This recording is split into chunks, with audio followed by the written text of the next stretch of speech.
beautiful poem and prayer there that Juno just read for us. Tired, busy, wanting to rest, wanting to play. I mean, that was kind of the theme there of that prayer. I think that's something that we can probably all relate to, at least I can. And it's interesting, ask yourself in the last couple days, last week or so, how many conversations have you had that go something like this? Hey, Mark, how you doing? Good, I'm just really busy. Or one that I often have with my mom. She'll call me once or twice a month to check in. Hey, Mark, how you doing? I'm doing good, Mom. How are you? Good. Hey, Dad and I, we miss you. Can we come down for lunch or dinner? We just want to see how you and Rachel are doing. How would that work out? Hey, I would love to do that, Mom, but you know what? I just have so much on my plate right now. I'm stressed out, just have a really busy week. I think it'd be better if I just unwind. Maybe we can do that next month or something like that.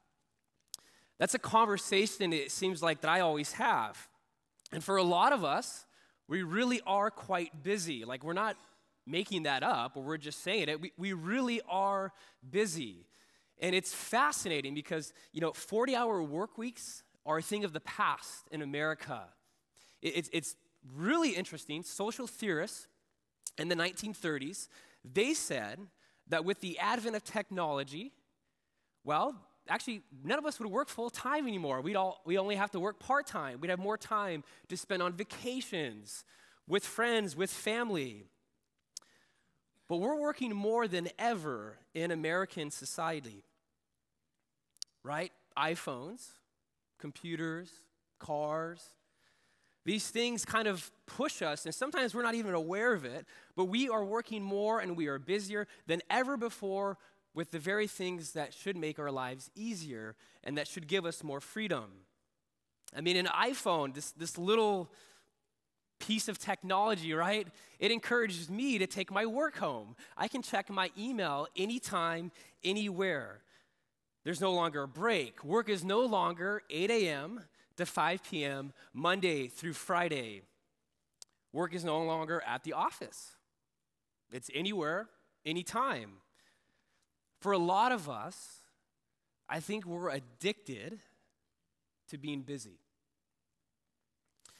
And it's even more interesting because I think in a lot of ways we actually brag about this, right? It's kind of cool to feel and to think that you're busy. And so someone who has a full schedule, at least for me, I tend to associate that with important, successful, high class, right? Everyone wants them. They want to be a part of their life. They have so many things going on.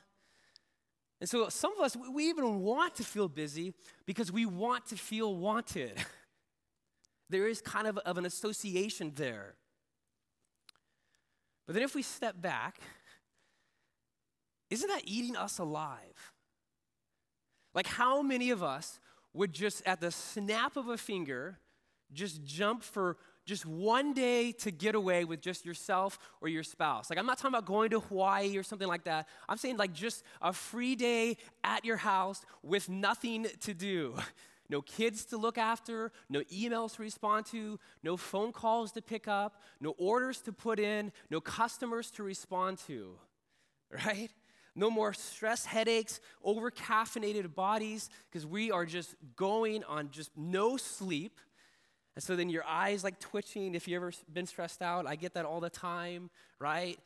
Maybe you have memory or concentration impairment, digestive problems. We're more prone to anxiety and depression, mood swings. You're just on edge and moody. I just listed all the things that our bodies will feel because we're tired, we're stressed out, we're overworked, and we're busy. And so the title of our current series, as Juno said, Finding Rest in a Restless World, that's actually like the very question that we're going to be looking at this morning. And it's crazy because 3,000 years ago, the Jewish people, without an iPhone or a car or computers, this is the very topic that they were told to obey. And so God told them, he said, hey, you're going to work 6 days. Like working is a good thing. You were made to work, right? This isn't a message on being lazy. Some of us probably need to work more. But you need to have this rhythm in your life. You just unplug. And to remove the busyness and the chaos of this world. So for them, this rhythm, this practice of unplugging was called a Sabbath day of rest. So we're going to jump into Exodus. It is the second book in the scriptures. It'll be on the TV screens behind me. You can use your iPhone. I'm not bagging on iPhones this morning if you want to follow along. There are also Bibles for free underneath the chairs in front of you. You are more than welcome to take those home. If you're reading out of that, I'll be on page 52. So Exodus chapter 20, verses 8 through 11. A lot of us are probably familiar with this passage. 10 Commandments, right? We all know the 10 Commandments. So we're going to jump into verse 8, which is the fourth commandment. I'll read it out loud for us. Remember the Sabbath day by keeping it holy. 6 days you shall labor and do all of your work, right? So don't be lazy, do work. But the seventh day is a Sabbath to the Lord your God. On it you shall not do any work, neither you, nor your son or daughter, nor your male or female servant, nor your animals, nor any foreigner residing in your towns. For in 6 days the Lord made the heavens and the earth, the sea and all that is in them, but he rested on the seventh day. Therefore the Lord blessed the Sabbath day and made it holy. Now, what would happen if I stood before you this morning and I said, hey, you know what? The 10 Commandments, murder. You know, if you're on the 91 or the 5 freeway and someone cuts you off, why don't you just pull out a gun and shoot them? Some of us were like, yeah, I've actually thought about that. Or what if I said stealing? Hey, if you're in Trader Joe's, you're ready to check out, you see that Snickers bar there, something like that, why don't you just kind of put that in your pocket, your purse? It's only worth $1, not a big deal. Just steal it. Divorce. Now everyone gets all serious. Right? Isn't that just kind of some like unpractical, outdated, unrealistic ideal for marriage? Right? Divorce is okay in all circumstances. Now, if I said those things and I actually meant them, I would venture to guess that some eyebrows would go up, and my email box, and probably Juno's, would all of a sudden be filled with questions and complaints. But would the same happen if I said, hey, you should, who cares? You don't need to take a day of rest, Sabbath. It's optional. Not a big deal. It's for them back then, but for us now, we got more important stuff to do. I don't think it'd be that big of a deal. I don't think there would be too much shock if I said that, and I'm getting some nods right now. It's interesting because there was a survey recently done. They polled 2,000 pastors in North Carolina. And they polled these 2,000 pastors in North Carolina and said, hey, how many of you guys actually practice the Sabbath? Less than 10%. Pastors, right? Holy people. We're just like everyone else, by the way. The fourth commandment, I think, is probably the most ignored commandment in the Bible. We treat it as a mere suggestion, not a commandment. The Sabbath is a bold claim here. I think the Sabbath is probably the most un-American thing to do. It is so countercultural, even for Christians. And so regardless of whether you think the Sabbath is a command or not, because I'm quite aware that there is a whole swirl of conversation amongst New Testament scholars, is the Sabbath binding on us or is it not? We look at the Old Testament through the eyes of Jesus. We have our freedom in him, and so we don't have to obey all the rules. I totally get it. I'm very familiar with that conversation, and I'm not here this morning to tackle that. I don't think that's our task. Now, I happen to believe that it is a rule that we do need to follow, And I think Jesus' problem with the Sabbath wasn't the Sabbath command, it was the additional rules that they attached to it. But that's besides the point. At minimum, though, the Sabbath is a gift to us. And so what would it look like for us to have that established rhythm in our life? In America, I think we work well, and I think we play well. But do we rest? We work with our iPhones, our computers. We play with our vacations, timeshares, movie theaters, barbecues. But do we rest? There's a difference there. And so God commands Israel to keep the seventh day as a Sabbath, right? Work 6 days, right? He's assuming that's kind of built into things. And he says the seventh day is holy, and the word holy, all it means is set apart. It's different than the other 6. And so he says to just stop, to cease. The word Sabbath in Hebrew means stop, cease, sheer, inactivity. And so it's kind of a bizarre commandment if you think about it, right? We're used to it. We just read over it. Oh yeah, Sabbath, seventh day. But I kind of, step back from it. Is God kind of just like, is this just some random arbitrary gesture? God's kind of feeling nice when he sets this up. Hey, Israel, you're tired, you're overworked. Let me just give you a day off, right? Your boss, if you're overworked, you have a long day, a lot's on your plate. You know what, Mark? Why don't you just go home and take a rest? Take the day off. Remember that, Juno. Is that what's going on here? Or, ask this. Why is the Sabbath even in the list of the 10 Commandments? We know from history that the Sabbath was the most characteristic or distinguishable trait of Israel. Like people in the ancient world accused Israel of being lazy. It was one thing that set them apart and made them holy. Why? Or as I mentioned earlier, in the time of Jesus, they made up 39 extra rules that they tacked onto the Sabbath so that they made sure that they followed it. Why? Verse 11, I think, gives us the answer. I'll read it again. For in 6 days the Lord made the heavens and the earth, the sea, and all that is in them. But he rested on the Sabbath day. Therefore, the Lord blessed the Sabbath day and made it holy. God rested. He created the world and he rested. This is crazy. I don't think we think of God as like resting. Was he tired? Was he worn out?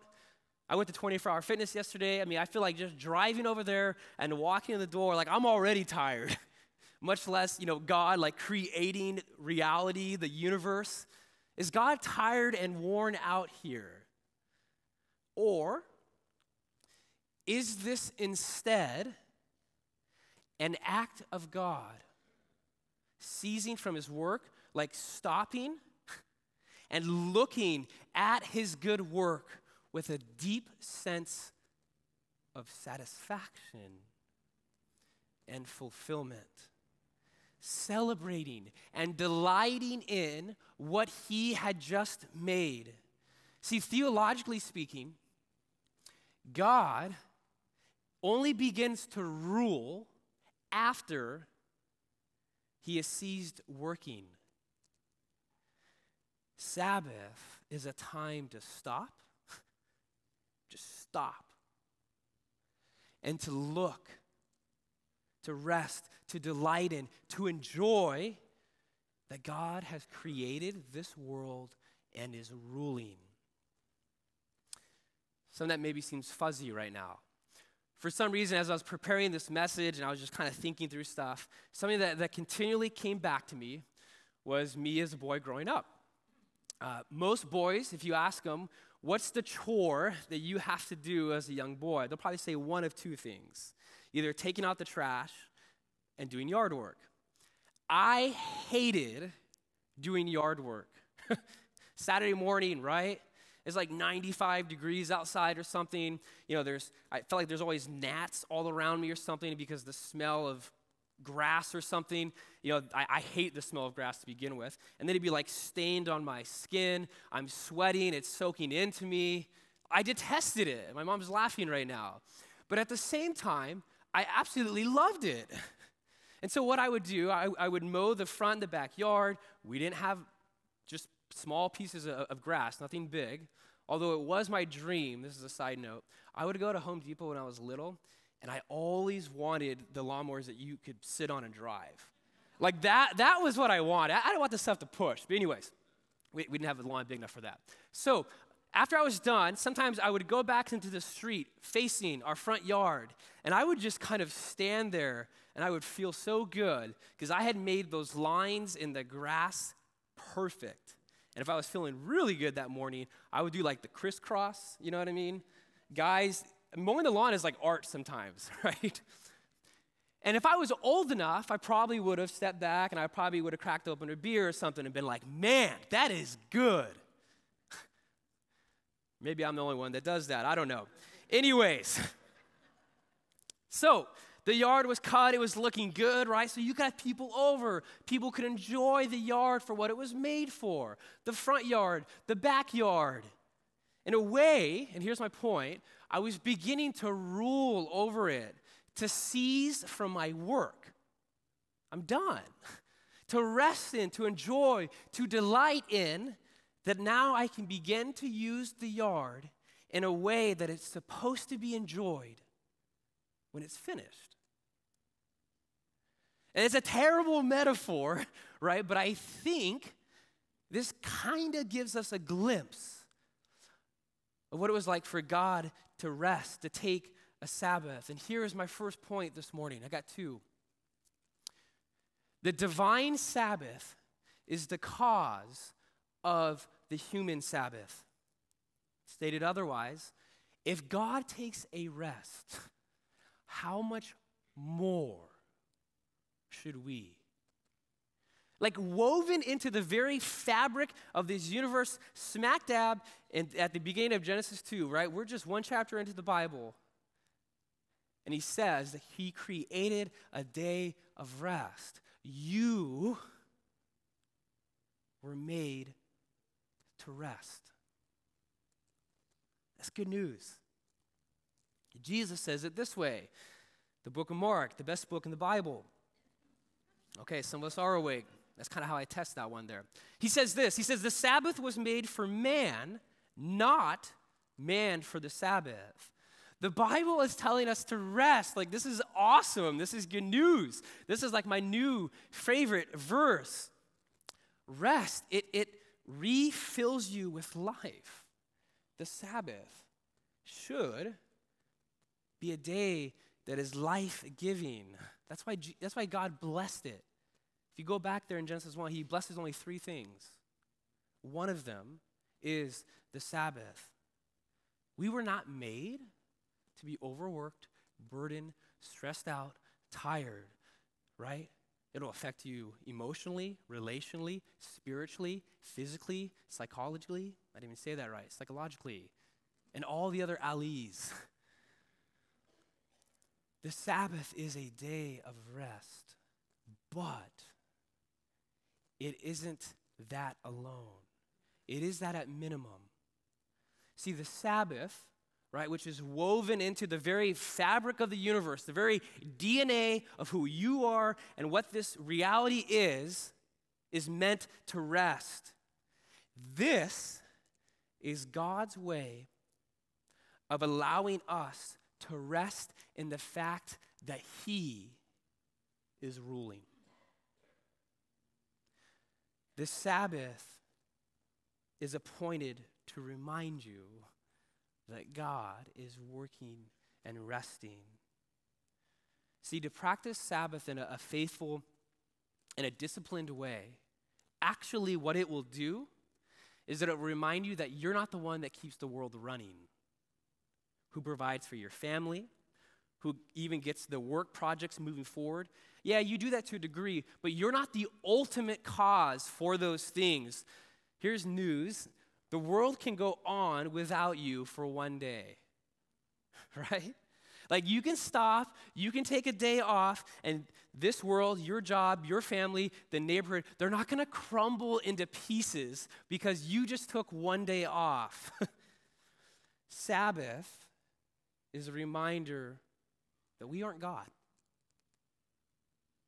He's the creator, we're the creature, and that's good news. So can you rest in that truth? Do you trust that? I think the Sabbath actually is more of a trust issue. Do you believe that God is good, that he's in control, and that your life's not going to spiral out of control if you unplug for one day? That's hard for me to accept. I have a personality. I just like to work. I just like to get things done. Just want to do.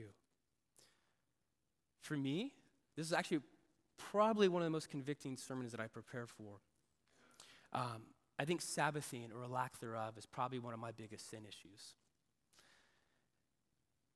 We all have sin issues, right? Okay. Got some looks like, what? Mark's got a sin issue? Nobody's perfect in here. Let me know if you're perfect. Talk to me afterwards, okay? But seriously, I struggle with this. And the second point I want to make leads into kind of maybe a deeper reason why, and it's this.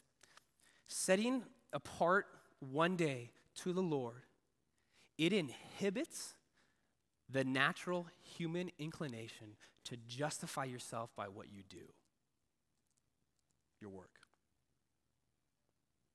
That's why it's so hard, actually. Turn real quick, Deuteronomy 5. 3 books after the book of Exodus. If you're using the Bibles underneath the chairs, page 125. Deuteronomy 5 is the second place where the 10 Commandments are listed in the Scriptures.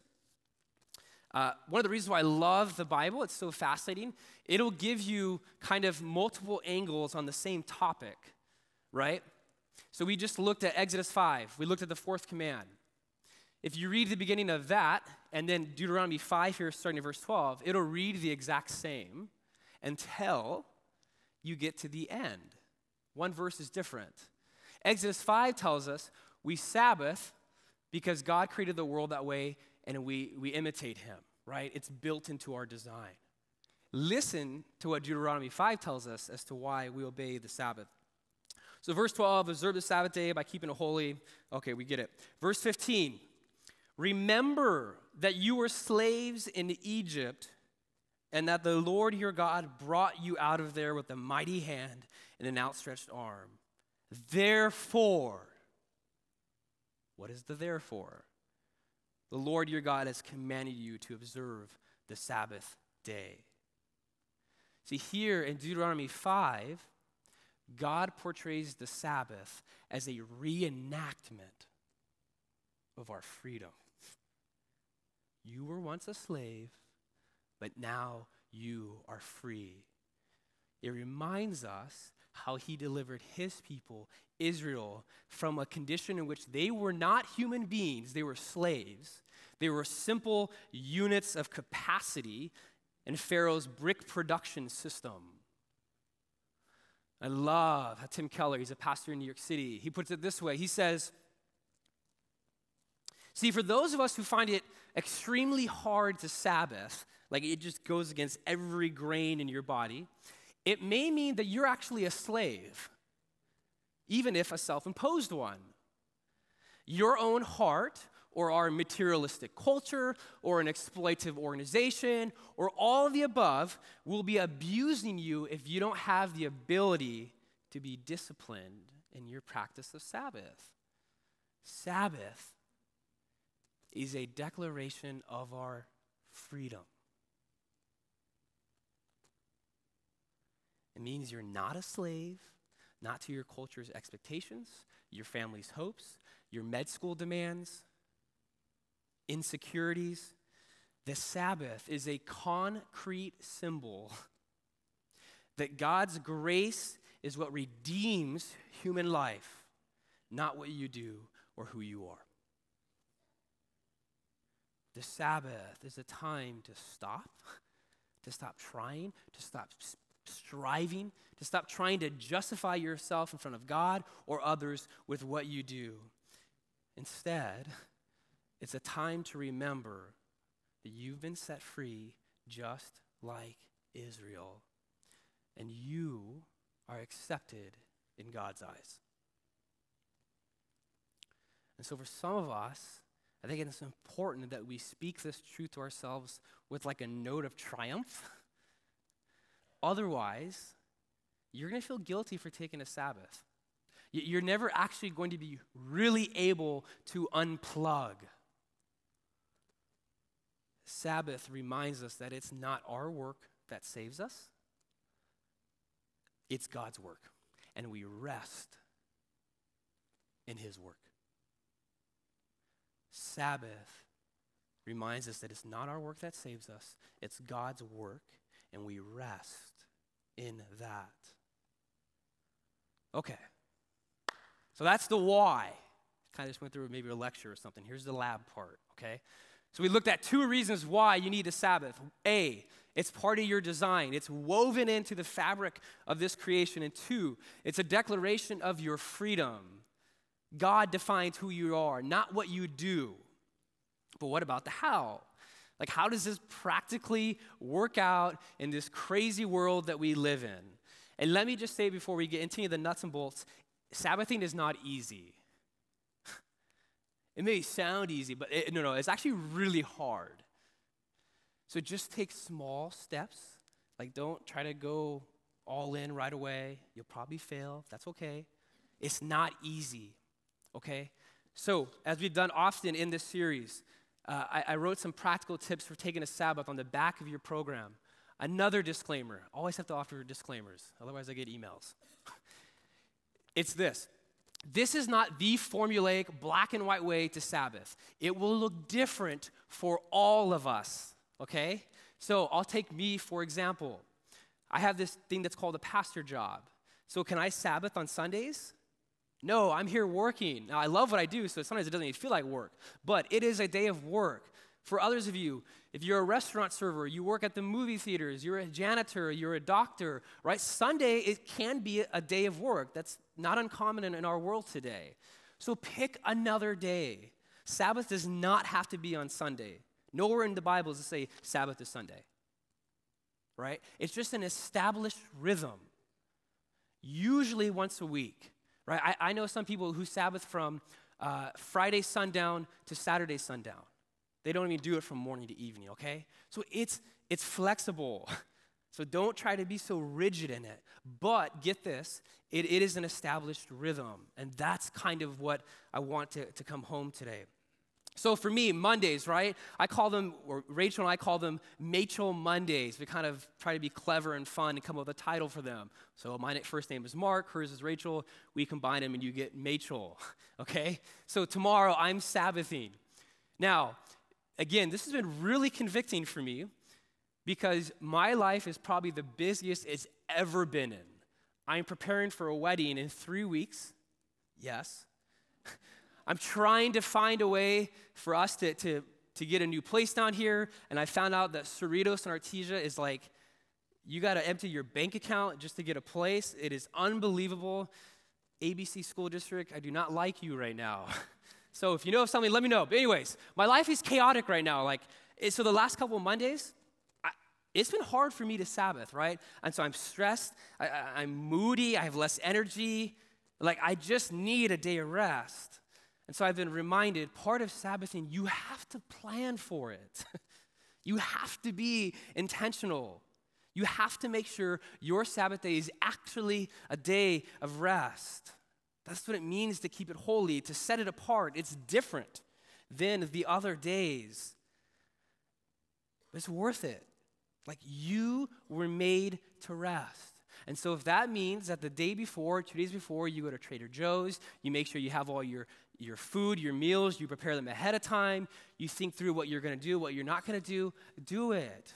Otherwise, it's not going to happen. We have to be intentional about taking a day of rest. Get all your emails done the night before, send all the texts that you need to do.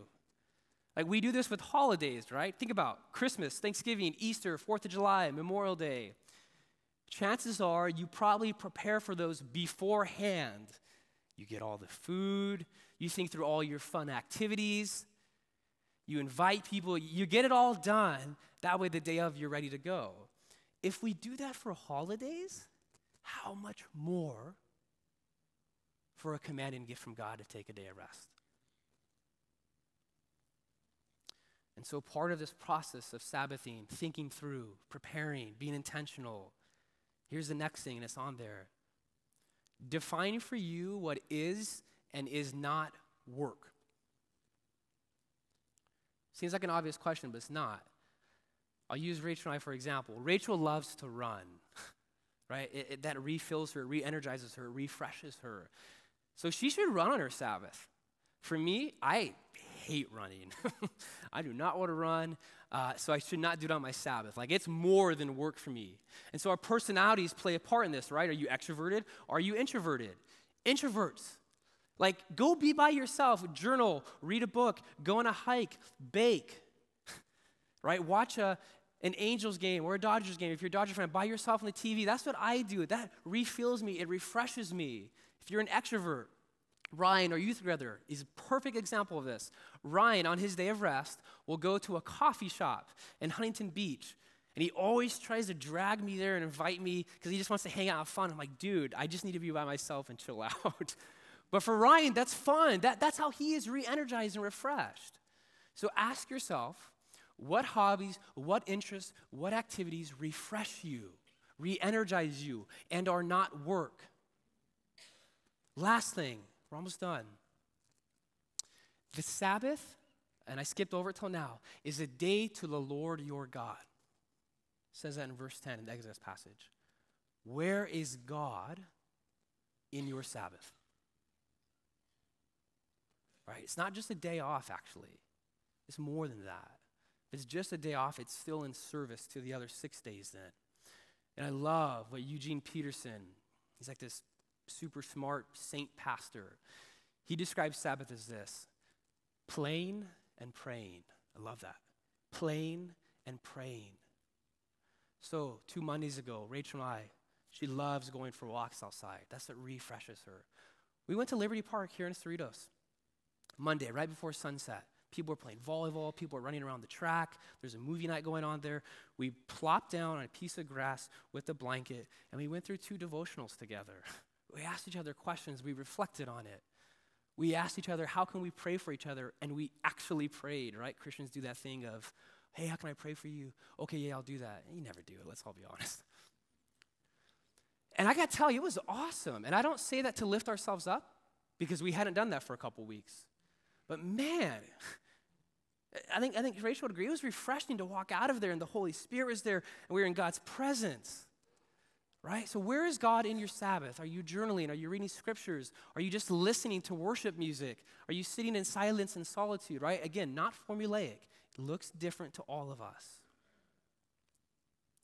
And know this, the Sabbath, when we Sabbath, it's really a sign and a foretaste to the world of the ultimate Sabbath that is one day coming.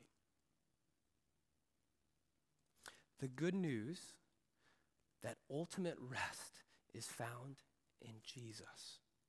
And he will come back and remove all that toils us, and we will be thoroughly refreshed and find rest in him. When we Sabbath, you're getting ready for that. It's a microcosm. And so the music team is going to come up now. They're going to lead us into our time of response. And as they're doing that, I very seriously want you to ask yourself this question. What is your resistance to taking a Sabbath? What is your resistance to taking a Sabbath? What's holding you back? Oh, you have to do. You have work to do, right? Maybe you have kids and a family, and I get it. But is there some way you can work through that to set aside time to Sabbath? What is your resistance? We were made to rest once a week. And so we have response stations. We believe that God is working and moving here, and we want to respond. So they're going to play 2 songs. There's communion right here to be reminded of the rest that Jesus gave for us in dying for our sins. We're not defined by what we do, right? You can light a candle over here to symbolize the rest, the hope that's in Jesus. Like, this is real stuff. This isn't just feel good. Oh, okay. No, this is real. There's a prayer team. Man, let us come alongside, just a safe place. Let us pray for you. And then lastly, the ushers are going to come forward to take our offering. If you're new with us, no obligation to give. But if this is your family, this is one of the ways that we partner with God in making a difference here. So if I can invite the ushers forward, and let's just ask God to move.